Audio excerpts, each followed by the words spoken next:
Ada ulama besar di Sumatera Utara.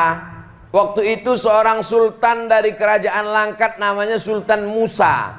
Sultan Musa ini cinta kepada ulama, maka diundangnya lah ulama dari Riau. Ulama itu bernama Syekh Abdul Wahab Rokan. Rokan itu sudah jadi kabupaten di Riau, namanya Kabupaten Rokan Hulu. Ibu kotanya Pasir Pangarayan. Disitulah di Rokan Hulu itulah kampung Syekh Abdul Wahab Rokan. Lalu kemudian di kampung itu, kampung di Langkat itu, Syekh Abdul Wahab Rokan diminta nama. Tuan Syekh, apalah nama yang cocok untuk kampung ini? Maka kata Syekh Abdul Wahab Rokan, dipejamkannya matanya, nampaknya pintu Masjidil Haram. Ku kasih nama kampung ini Babus Salam. Orang Melayu susah menyebut Babus Salam. Kau nak kemana? Besilam. Babus Salam. Tuan Syekh Abdul Wahab Rokan. Sekarang Tuan Syekh yang ke-12, cicit beliau, Syekh Tuan Guru Dr. siapa? Zikmal Fuad. Guru saya dulu di Pondok Pesantren Darul Arafah. Nah, beliau walaupun di Langkat di Sumatera Utara, mengirim dai-dai ke pedalaman Riau. Yang tak Islam di Riau itu namanya suku Sakai. Orang tinggal dalam hutan tak Islam. Dikirimnya pengganti Tuan Syekh. Kalau ada Tuan Syekh, kalau Tuan Syekh tak bisa datang, dikirimnya penggantinya. Pengganti itu namanya khalifah. Pengganti Tuan Syekh tak bisa datang, Tuan Syekh karena sibuk, maka pengganti itu namanya khalifah. Khalifah pengganti. Makanya Nabi Muhammad meninggal digantikan oleh Khalifah Abu Bakar Siddiq. Khalifah artinya pengganti. Maka digantikanlah oleh khalifah di sana. Masuklah khalifah itu ke dalam hutan untuk berdakwah. Bagaimana mursyid tarekat Naqsabandiyah berdakwah ke suku Sakai? Bukan dicabutnya pedang, masuk Islam kalian. Kalau tak Islam ku pancung kepala kalian. Tak begitu cara mereka. Masuklah khalifah ke dalam suku Sakai. Lalu kemudian apa kata dia? Tuan Syekh, Tuan Khalifah, singgahlah ke pondok kami, kata orang Sakai. Sakai ini bahasanya bahasa Melayu juga. Mereka Melayu tua. Tuan Khalifah, singgahlah ke pondok kami. Apa kata Tuan Khalifah? Aku mau singgah, tapi anjing kalian tambatkan dulu. Anjing mereka lalu lalang naik turun. Akhirnya ditambatkannya anjing. Begitu cara mereka, tak menyinggung perasaan. Sampai akhirnya banyaklah orang Sakai yang masuk Islam. Lalu kemudian batin-batin, kepala suku Sakai itu namanya batin-batin, merasa terganggu stabilitas keamanan nasional Sakai. Ini suku kita akan musnah nanti kalau semua masuk Islam. Akhirnya ditantang mereka lah khalifah tadi. Datanglah batinnya membawa perang panjang. Khalifah, aku mau masuk Islam, tapi dengan syarat kau sunat aku. Kalau bisa kau sunat aku masuk Islam aku. Oh, biasanya mereka ini kebal, ditantangnya khalifah Syekh Abdul Wahab Rokan. Kalau bisa kau sunat aku masuk Islam aku. Datang kata khalifah, dipanggilnya muridnya. Muridku sini, kalau untuk menyunat kau ini tak perlu aku, cukup muridku aja. Datang kata muridnya, kalau untuk menyunat kau tak perlu depan pisau, cukup belakangnya aja. Disapunya sekali, putus barang.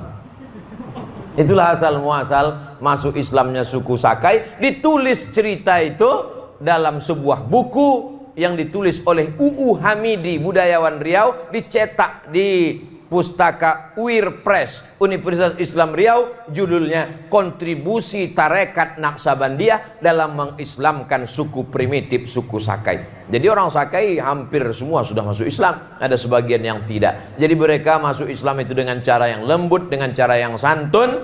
Dukun-dukun, bomoh-bomoh tergantikan profesinya dengan tuan mursyid, tuan khalifah dan mursyidin. Jadi menarik bagaimana pengislaman suku oleh tarekat Naqsabandiyah. Sesudah suku terasing tadi masuk Islam ke masjid, datanglah orang sekarang membid'ahkan tarekat. Orang tarekat mengislamkan yang tak Islam. Orang sekarang membid'ahkan, mengkafirkan pula tarekat. Betapa malunya kita dengan para tuan-tuan guru yang mengislamkan masyarakat tertinggal minoritas. Mahasiswa adik-adik, saya ingin ajak kalian, mahasiswa UIN, mahasiswa UIR, mahasiswa USU, mahasiswa UISU, mahasiswa Universitas Muhammadiyah, coba bangkitkan lagi khazanah bagaimana proses pengislaman suku terasing, termasuk kontribusi Al-Wasliyah dalam mengislamkan suku terasing yang ada di Provinsi Sumatera Utara. Ustadz, antara witir dan tahajud yang lebih baik dikerjakan yang mana Pak Ustadz? Karena ada salah satu Ustadz bahwa witir yang dilakukan itu sampai 11 rakaat, tahajudnya 8. Habis tahajud 8, 2 rakaat, 1 salam, 2 rakaat, 1 salam, 2 rakaat, 1 salam, 2 rakaat, 1 salam. Habis itu baru witirnya 3. Witirnya 3 caranya bisa 2 cara. Cara yang pertama 2 rakaat, habis itu 1 rakaat. Habis itu bisa juga dibuat witir 3 rakaat, 1 salam, tidak pakai tasyahud awal supaya tak sama dengan sholat maghrib, sholat fardu. Ada riwayat menyebutkan witir 11 rakaat. Witir 1 rakaat paling sedikit, 3 rakaat, 5 rakaat, 7 rakaat, 9 rakaat, dan 11 rakaat. Kalau ada hadis yang menyebutkan Nabi sholat 13 rakaat, dimasukkan qobliyah subuh. 11 rakaat tambah qobliyah subuh 2 berarti 13 rakaat. Hadis riwayat Aisyah, makana Rasulullah SAW yazidu fi Ramadan wala fi ghairi Ramadan. Tak pernah Nabi menambah lebih dari 11 rakaat. Kalau ada yang menyebut 13 rakaat, berarti dimasukkannya qobliyah subuh. Yang afdal adalah tahajud. Mana dalilnya tahajud afdal? Wa minal laili, dari sebagian malam, fatahajjad, bertahajudlah. Nafilah talak sebagai amal tambahan. Amal pokoknya mana? Subuh, zuhur, asar, maghrib, isya. Amal tambahannya inilah tahajud malam. Asa rabbuka ayyab'asaka rabbuka maqamam mahmuda. Mudah-mudahan diletakkan Allah di tempat yang terpuji.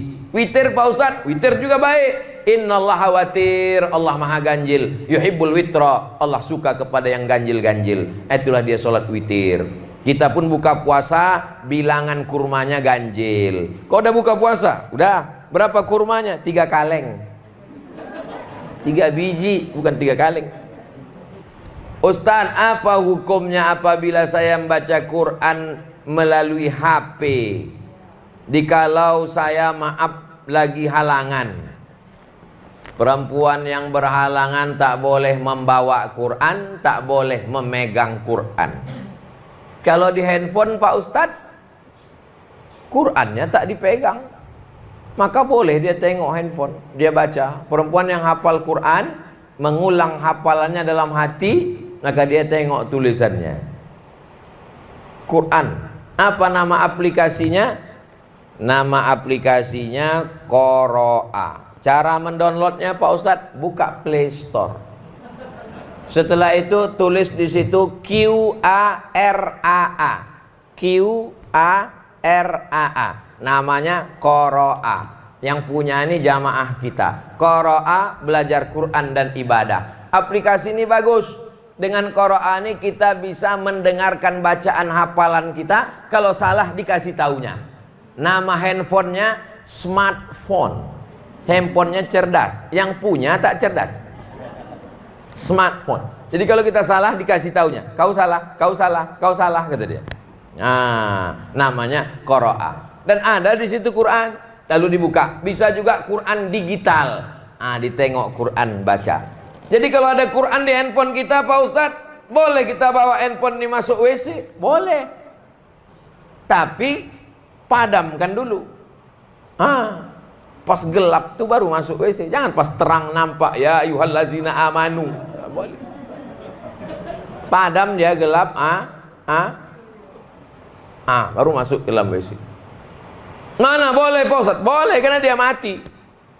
Sama juga macam kepala kita ini. Kan ada di kul huwallah di dalam kan?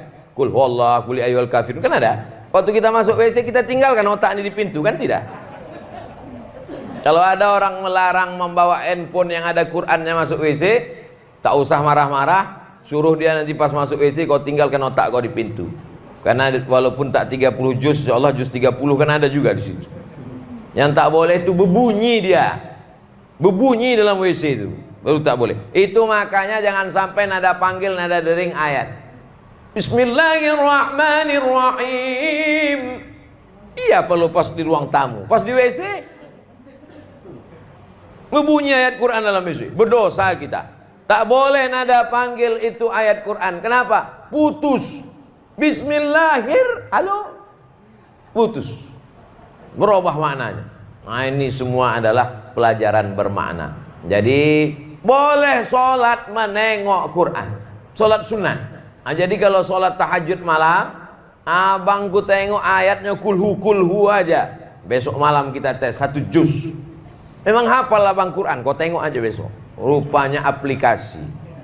Bismillahirrahmanirrahim. Alif lam mim. Dzalikal kitabu la raiba fihi hudal lil muttaqin. Digasnya malam itu 1 juz 8 rakaat. Boleh menengok Quran. Pas mau rukuk sujud masukkan. Tapi kalau bisa dicari gambar pesawat dulu di atas, di off-kan dia. Di off-kan. Jangan sampai pas itu masuk telepon Ustaz Iqbal. Tahajud, Bang. Kena kita. Wallahu a'lam bishawab. Apa hukumnya kalau wanita mencukur alis? Kenapa tak kau cukur sekalian rambutmu?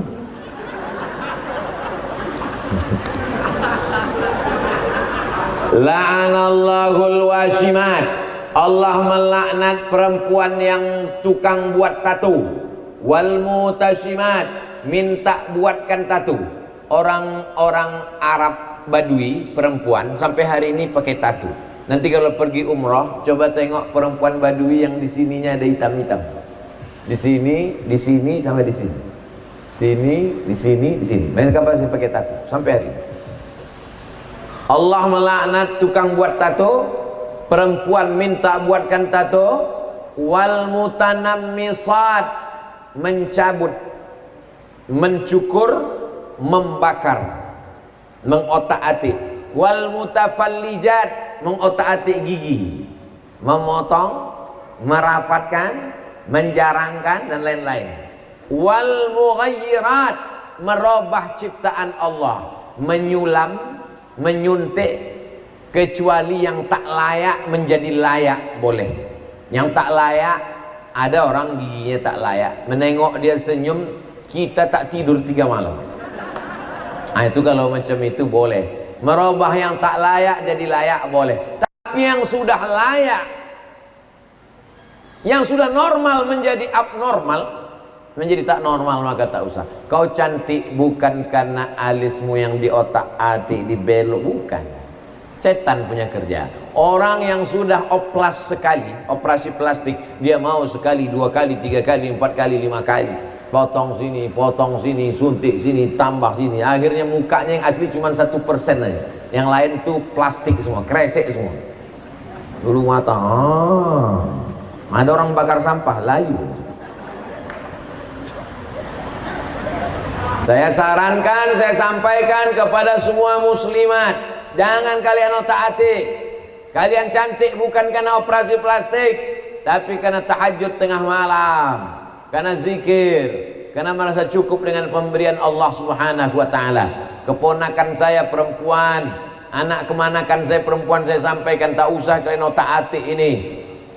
Muka saya pucat betul Pak Ustadz. Kalau jalan saya macam mayat, kata orang. Boleh kau pakai bedak, hanya sebatas warna kulit, jangan lebih daripada itu. Nah, ini tentang masalah mengotak-atik wajah. Ini di zaman sekarang luar biasa. Kenapa habis duitnya untuk wajah? Karena saking banyaknya duit tak tahu lagi mau dibuang kemana. Seandainya dia peduli pada rumah tahfiz Quran, untuk wajahnya itu berapa budgetnya sebulan, diserahkannya untuk anak yatim fakir miskin. Sanggup pula untuk budget wajah sampai 5 juta, sementara ada anak yatim yang belum bayar uang sekolah. Di mana hatimu? Kau titipkan di tempat penitipan sendal. Bolehkah kalau tinggal puasa diganti dengan bayar fidyah tanpa mengerjakan puasa? Boleh. Saya perempuan Pak Ustadz, meninggalkan puasa, ya boleh saya bayar fidyah? Boleh. Syaratnya umur 80 tahun. Boleh. Silakan. Mana omak-omak yang umur 80?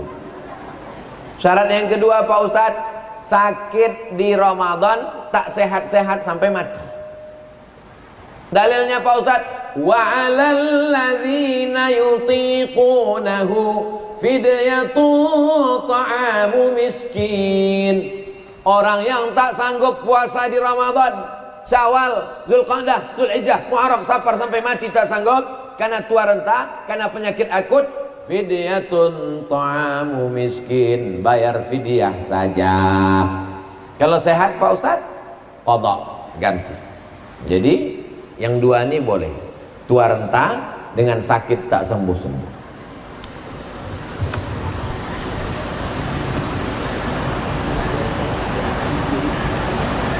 Ustadz, anak dan istri adalah ujian, betul? Suami itu ujian juga, ujian nasional. Jadi jangan cuman bapak berkata, istriku, anakku, kau adalah ujian bagiku. Ibu juga bisa membalas, bang, aku ini ujian mid semester. Abang, ini ujian terberatku dalam hidup. Ayat itu untuk laki-laki. Innama amwalukum wa auladukum fitnah. Sesungguhnya harta kamu dan anak kamu adalah ujian. Ayat yang ditujukan untuk laki-laki, ayat itu juga berlaku untuk perempuan. Mana ayat untuk laki-laki berlaku untuk perempuan? Ya ayyuhalladzina amanu kutiba alaikumus shiyam. Itu ayatnya untuk laki-laki.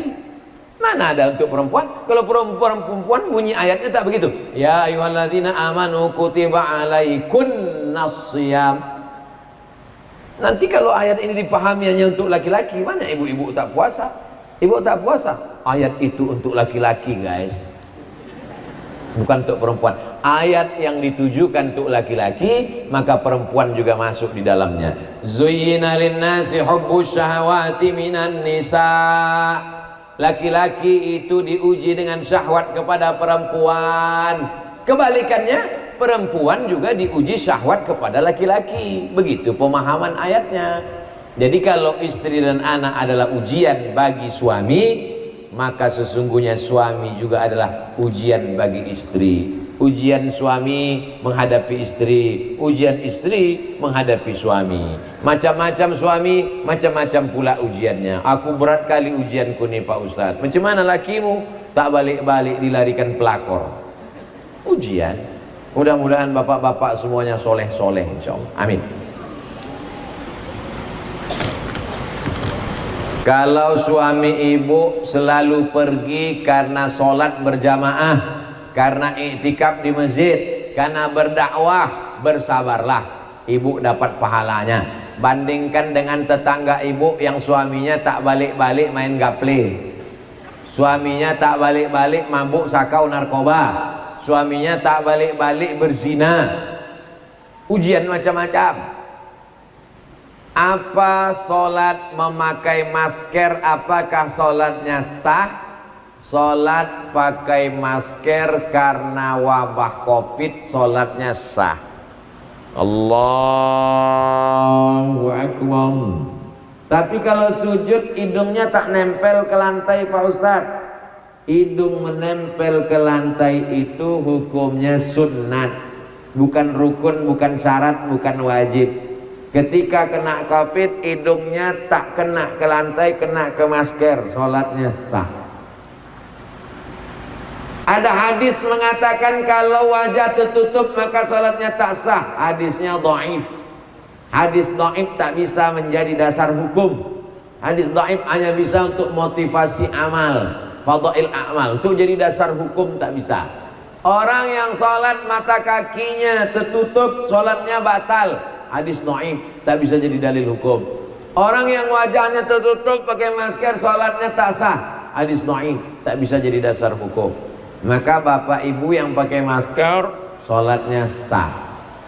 Imam Masjidil Haram pakai masker, imam di Masjid Al-Azhar Kairo berjarak, kita ikut saja ulama. Paling selamat ikut ulama.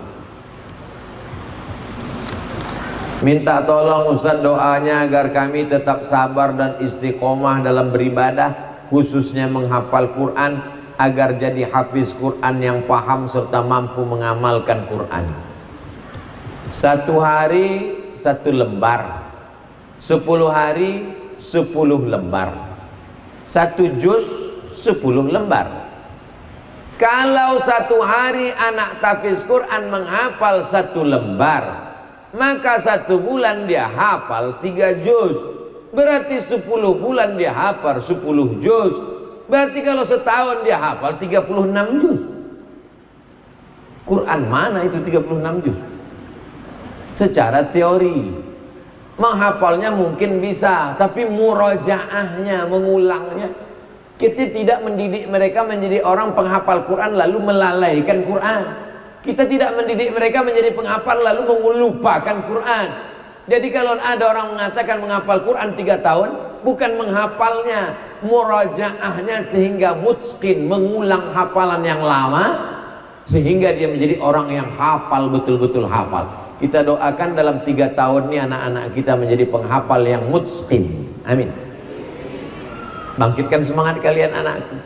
Kalau anak-anak penghafal Quran tiba-tiba down, datang malasnya murajaah, datang lemahnya, jangan dinasehati, jangan diceramahi. Jadi cuma bawa ke tempat lampu merah, tempat orang jual tisu nyari duit untuk makan. Di lampu-lampu merah, yang jual koran, jual tisu, jual kacang, itu bukan mau ngapal Quran, itu bukan mau cari kaya, itu bukan mau cari duit, itu untuk makan, dan kebagian besarnya dieksploitasi oleh sindikat-sindikat yang pakai baju badut dari pagi sampai petang, yang suami istri buta pagi, suaminya sore, istrinya buta ganti-gantian. Itu semuanya adalah mencari duit, bahkan dieksploitasi untuk makan. Anak-anak yang bandel susah diatur, bawa mereka untuk menunjukkan, insya Allah pulang dari situ dia akan bersyukur kepada Allah, betapa aku dapat nikmat yang besar. Masih ada orang tua yang mau peduli pada pendidikan, tak mempan diceramahi, karena ceramah tak masuk ke telinga orang yang tak mau mendengar. Tapi dengan menengok mata langsung, itu akan menjadi pelajaran yang luar biasa. Jadi anak-anak mesti bangkitkan terus semangat menghafal Quran. Kalau bolehlah hari yang lalu boleh mundur kembali, maka kami yang tua-tua ini ingin balik lagi macam kalian, ingin menjadi penghafal Quran. Ustaz Abdul Somad apa yang Ustaz inginkan? Profesor Haji Abdul Somad LC DESE PhD. Di antara titelnya apa yang Ustaz paling inginkan? Kalau boleh mundur balik ke belakang, saya ingin muda lagi macam kalian, ingin masuk lagi ke ma'had tahfiz Quran, rumah Quran Mindi Barokah. Yang tua-tua bapak-bapak ini pun ikut. Apalagi ibu-ibu yang ketika suaminya jadi imam, ayatnya kul huwallahu wa falaq wa nas sama kuliah. Mereka sangat ingin lagi menjadi penghafal Quran, tapi masa lalu tak dapat dijemput, tak bisa mundur lagi. Menetes air mata darah kami ingin muda lagi, tak bisa. Waktu sudah berlalu. Maka kita yang sakit hati dengan masa lalu kita balaskan dengan anak-anak kita mesti penghafal Quran. Aku memang bodoh Pak Ustaz, aku tak pandai mengaji Pak Ustaz, aku dulu jahat Pak Ustaz, aku balaskan sakit hatiku, anakku mesti hafal Quran, mesti begitu. Ini banyak juga orang tua sekarang, aku ini bodoh Pak Ustaz, anakku mesti lebih bodoh dari aku lagi. Nauzubillah, ini ayah Abu Jahal Abu Lahab. Saudara yang dimuliakan Allah, beruntung betuah kampung kita. Kenapa? Ada orang yang dititipkan harta, dibukalah peluang untuk penghafal Quran. Maka ini semua bukan sekedar ceramah. Ustadz cuman pandai ceramah aja, enggak. Saya pun membuka rumah Quran juga di Pekanbaru Riau. Dibuka juga rumah Quran free gratis anak-anak, tapi khusus perempuan saja. Tempat saya perempuan saja, lalu kemudian di Yayasan Tabung Wakaf Umat laki-laki saja. Karena laki-laki perempuan ini tak bisa disatukan. Kalau disatukan di rumah tahfiz Quran, tak jadi dia menghafal, asik nengok-nengok aja. Nah, jadi kalian sabar-sabar aja anakku, laki-laki semua, tanamkan dalam diri kalian, kalian hafal Quran. Terus nanti kalau udah hafal Quran mau jadi apa kami Pak Ustadz? Hafal Quran mau masuk tentara dapat prioritas. Hafal Quran mau jadi polisi dapat prioritas. Hafal Quran masuk ke Fakultas Kedokteran Universitas Islam Indonesia Yogyakarta, gratis beasiswa full. Pak rektornya bicara ke saya, hafal Quran. Ternyata para penghafal Quran bisa jadi apapun, dan pengalaman dosen-dosen cerita ke saya, mendidik anak penghafal Quran jauh lebih mudah Pak Ustadz, karena otaknya lebih cerdas. Iyalah, 30 juz bisa pula dia hafal, mana pojok-pojok Quran hafal dia, letak ain, letak juz, letak surat, hafal dia semua. Apalagi yang lain-lain tuh kecil aja sama dia, cincai, upil-upil aja, 2 kali embus selesai. Quran kalam Allah bisa dihafalnya, apalagi yang lain. Yang lain, ilmu-ilmu lain tuh menyusul saja. Kenapa? Karena otaknya sudah terstruktur, diajak berpikir, dipakai. 30 juz ada, disematkan, diinstalkan di dalam. Dan yang paling membahagiakan adalah nanti bapak ibunya di akhirat dipakaikannya mahkota dari cahaya, dan mereka bisa memberikan syafaat. Anak-anakku penghafal Quran ini bisa memberikan syafaat, pertolongan, dikasih Allah mereka syafaat untuk masuk ke dalam rahmat surga Allah. Dan di antara mereka tentu memberikan syafaat. Siapa yang dulu mereka kasih? Tentu Abdul Somad duluan. Setelah itu barulah Pak Mislin, Ibu dan lain. Saya duluan dikasih mereka. Kata siapa? Kata saya. Bapak Ibu yang dimuliakan Allah, saya ucapkan tahniah selamat kepada Pak Mislin AS beserta Ibu, anak menantu dan keluarga beserta seluruh karyawan, karena mereka mendapatkan limpahan barokah dari penghafal Quran. Wa iza quri'al Quran, kalau Quran dibacakan, fastami'u lahu, dengarkan baik-baik, wa ansitu, mulut diam, la'allakum tur'amun, turun rahmat. Quran dibacakan di kamar, turun rahmat di kamar. Quran dibacakan di PT, turun rahmat di PT. Quran dibacakan di kubur, turun rahmat di kubur. Ini Quran bukan dibacakan, otaknya Quran, hatinya Quran. Quran dibacakan ke air, berubah molekul air. Ini bukan Quran dibacakan ke air, badan kita ini isinya banyak air, darah. Darah dalam badan mereka ini berubah menjadi rahmat Al-Quran.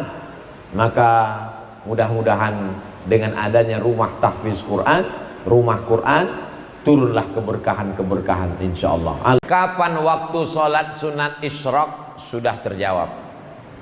Kita jawab kan? 62 boleh, 62 boleh. Tapi di rumah kami tidak ada jam bentuk iko buya. Mudah caranya. Tengok maghrib. Jam berapa maghrib? Itulah waktu isyraq. Jadi kalau maghrib iko 6.23, maghrib 6.23, berarti isyraq juga 6.23. Bagi yang tidak punya jam, cukup tengok maghrib. Di rumah hamba maghrib pun tidak ada bu ya. Rumah hantu lah tu. Maghrib pun tidak ada je.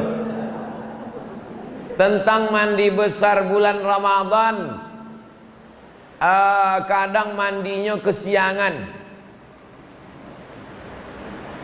Orang yang waktu azan subuh dalam keadaan junub, ada disebut dalam Sahih Bukhari, satu hadis, satu bab tentang orang yang masuk azan subuh dalam keadaan junub. Maaf ibu-ibu, maaf.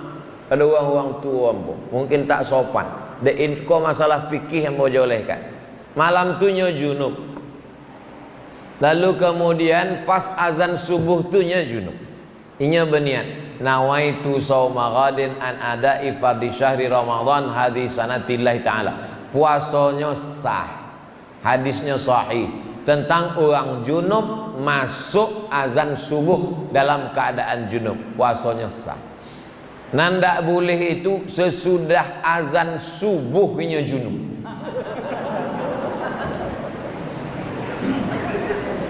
Kecuali mimpi, sebab mimpi bukan kuasanya.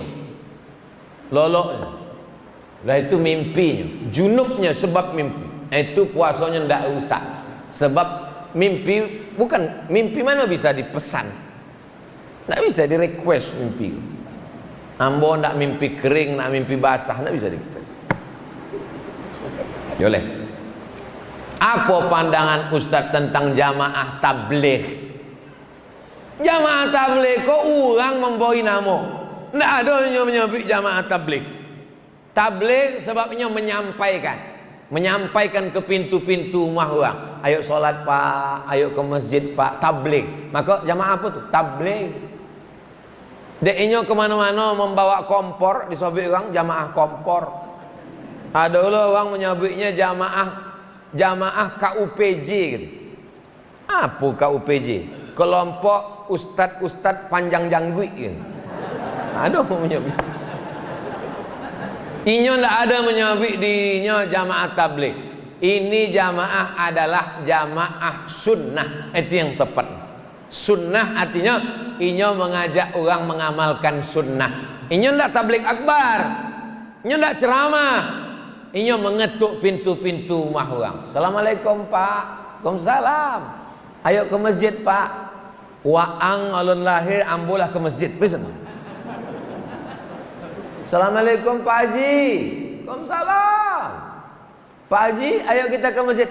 Ambo kau di Masjidil Haram lebih malam lah. Tapi nyo tetap je ngajak ke pintu rumah orang. Assalamualaikum Pak. Waalaikumsalam. Kebetulan rumah polisi. Jadi salam. Assalamualaikum. Waalaikumsalam. Kau ajak aku lagi sembahyang, ku tembak kepala kau besok. Tiap harinya datang, iso datang je, iso datang. Lama-lama tersentuh hati Pak Polisi kok. Ikutnya jamaah tabligh. Sesudahnya ikut, diangkatlah menjadi Kapolda. Selamanya jadi Kapolda di Pekanbaru, inyo salat subuh tidak pernah di masjid yang sama. Selama tugas di Pekanbaru, subuh iko di masjid iko, subuh iko di masjid iko, subuh iko di masjid iko, sampainya selesai tugas. Nama tak boleh disebut, menjaga kode etik jurnalistik. Aduh, dulu. Selamanya tugas di Pekanbaru, solat subuhnya tak pernah di masjid yang sama. Dan setiap inyo solat di masjid itu, sodo polisi ikut solat. Takut atasan. Itulah hebatnya jamaah tabligh.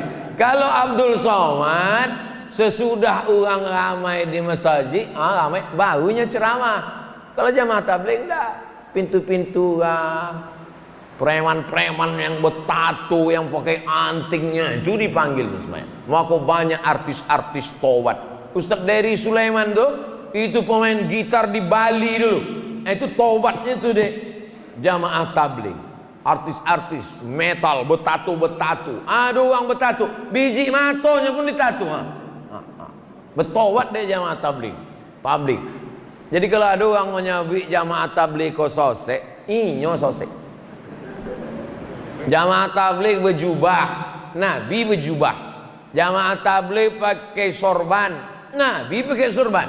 Jamaah tabligh berjanggut, Nabi berjanggut. Jadi kalau ada orang mengejek jubah, sorban sama janggut, berarti mengejek Nabi Muhammad sallallahu alaihi wasallam. Kalau sanggup ikut, tidak sanggup diam. Pernikahan ketika niat ingin berpisah tapi tak jadi karena pertimbangan. Orang ketika nikah itu kalau dia berniat, ambo berniat nikah 24 jam tunai, maka nikahnya nikah kontrak. Dalam Islam nikah kontrak haram, namanya nikah mut'ah. Zaman dulu pernah nikah mut'ah karena perang. Setelah tahun Khaybar diharamkan Nabi Muhammad SAW. Tak boleh lagi, tak boleh nikah kontrak. Aku nikahi engkau dengan kontrak sampai tanggal 5 boleh, tunai tak boleh. Syiah yang nikah kontrak. Apa hukum azan di kuburan ketika menguburkan jenazah? Allahu Akbar, Allahu Akbar. Jenazah hendak masuk. Dalil dalam Islam kau 10. Quran, hadis, ijma', qiyas, syar'u man qablana, saddu zara'i, qaulu sahabi, istihsan, istishab, urf. 10. Jangan diingat, payah halun sarapan mengingat 10. Ada dalam Quran menyuruh kalau kamu mati azanlah di kubur. Tak ada. Ada di hadis menyuruh kalau kamu mati azanlah di kubur. Tak ada. Ketiga, ijma'. Ada ijma', kesepakatan ulama kalau kamu mati azan di kubur. Tak ada. Ompek qiyas. Qiyas ada. Waktu anak lahir keluar di dunia, Nabi mengazankan cucunya Hasan, Husain, adzanas salah. Ada dalam kitab Sunan Tirmizi tentang Nabi mengazankan cucunya. Telinga sebelah kanan, kepala bayi sebelah kiri, telinga sebelah kanan. Allahu Akbar, Allahu Akbar. Begitu azan bayi. Yang kuek-kuek terjaganya. Kalau lahirnya diazankan, datangnya diazankan, maka waktu berangkat pergi pun diazankan. Dalilnya qiyas. Qiyas waktu lahir dengan waktu pergi. Ada dalam mazhab Syafi'i. Yang hendak membuat silakan. Yang hendak membuat tidak apa-apa, karena bukan wajib. Tapi kalau ada orang mengazankan jenazah waktu nak masuk ke liang kubur atau waktu mau bangkit dari rumah, maka perbuatan itu ada sumbernya, diantaranya dalam sebagian mazhab Syafi'i. Bagaimana cara membayar fidyah puasa? Apa boleh diganti dengan uang? Aslinya awak makan sama fakir miskin. Dek Ambon tak bisa puasa, dek tua. Wa 'alal ladzina yutiqunahu fidyatun ta'amu miskin. Orang nan tak tolak puasa, dek tua, dek sakit yang berkelanjutan. Syawal, Ramadan sakit, Syawal sakit, Zulqa'dah sakit, makin lama makin sakit, tak sehat-sehat. Nama penyakitnya mah akut. Nama penyakitnya diabetes akut, suntik insulin, tak bisa puasa, maka bayar fidyah. Dek awak tak puasa, awak masak, masakan itu yang diantar. Aslinya memberikan masakan. Tak sanggup ngasih masakan, kasih beras. Tak sanggup kasih beras, uangkan senilai beras. Seminim-minimnya 1 mud 7 on setengah. Tapi Ambo menganjurkan jangan pakai batas minimum, tapi pakai porsi. Makan pagi, makan siang, makan malam menurut standar langgam. Pagi lontong, berapa lontong di langgam? 10.000. Wah, itulah lontong VIP itulah. Pagi 10.000, makan siang 5 boleh, makan malam 5 boleh. Itulah sama teh manis cendolnya 5 boleh, 10, 30, ompek 10.000. 10 hari ndak puasa, ompek 1.000. Oma awak umur 80 tahun ndak puasa, 30 hari, ompek 1.200.000 bayarkan. Jangan hitung-hitung sama Allah. Nanti Allah hitung-hitung sama awak, di bawahnya napas setengah. Sama Allah jangan hitung-hitung. Kalau 1.200.000 bayar 1.500.000. Kalau 1.500.000 kasih 2 juta. Seorang ibu sedang hamil. Ibu hamil biasa, lakinya hamil baru luar biasa. Ibu menyusui, kalau nya ndak sanggup puasa, apa wajib qadha atau fidyah? Kalau ibu hamil, namanya bumil. Bumil, ibu hamil. Kalau ibu hamil indak puasa karena dirinya, ini ndak puasa karena dirinya. Kata dokter, ibu lemah bu, ibu jangan puasa ya. Kalau saya puasa dok, kalau ibu puasa nanti mimdate mata ya bawati mati. Karena dirinya. Kalau inyo indak puasa karena dirinya, maka inyo kodok saja. Kodok saja. Tapi kalau ada unsur anaknya, Kalau tidak puasa karena dirinya, qadha saja. Tapi kalau tak puasa karena anaknya, ibu sehat bu, tapi janin ibu di dalam lemah. Itu kami tengok, lemah je Pak. Pakai USG namanya, ultrasonografi. USG, ultrasonografi. Menengok anak. Kata anaknya. Anak ibu di dalam lemas bu. Kalau ibu puasa nanti anaknya mati, kata dokter. Dokter tadi dokter yang pengajian, bukan dokter yang tak puasa. Cari dokter yang amanah. Kalau dia tak puasa karena anaknya, maka dia konoi duo. Inya membayar qadha dan mesti membayar fid. Ambo ulang sekali lagi. Kalau dia tidak puasa surang karena dirinya, maka dia qadha saja. Tapi kalau ada unsur anaknya, maka dia bayar fid, qadha dan fid. Ya, menurut mazhab Ambo pakai yang menurut mazhab Syafi'i. Laki-laki penting tahu ini, sebab bininya perempuan. Kok perlu mau jelaskan? Sebab kini banyak orang berbini laki-laki. Nauzubillah, mudah-mudahan anak cucu selamat dari penyakit gila, penyakit umat Nabi Nuh, transgender, LGBT. Nauzubillah.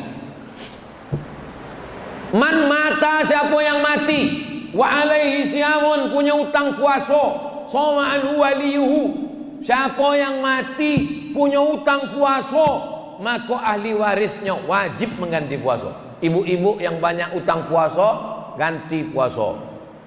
Anak satu anak ibu ndak puasa 90 hari. Mengandung anak 30 hari ndak puasa.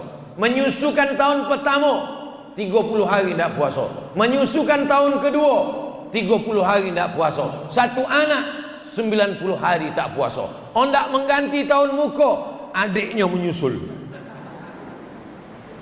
Kok gara-gara ulah apa-apa aku? Maka bapak-bapak bertanggung jawab mengingatkan istrinya, sudahkah kau qadha puasamu? Maka ibu qadha setahun, insya Allah lunas satu anak. Senin Kamis, Senin Kamis, Senin Kamis, Senin Kamis. 8 hari sebulan. 10 bulan 80 hari. 11 bulan 88 hari. Tambah 2 hari, 1 tahun inyo bisa puasa 90 hari. Almarhumah Ambo meninggal umur 70 tahun. Hari Senin 18 Maret 2009 boleh, saat sedang puasa sunat habis makan sahur. 70 tahun umurnya, puasa Senin Kamisnya enggak pernah tinggal. Ambo tanya, "Mak, waktu mengandung Ambo dulu 90 hari enggak puasa, mengandung adik Ambo 90 hari lah lunas."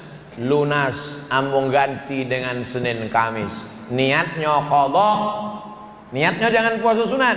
Niatnya qadha mengganti, dilaksanakan hari Senin hari Kamis, maka dapat pahala 2. Qadhanya lunas dan pahala puasa sunatnya dapat. Ala hazihin niyah al-Fatihah.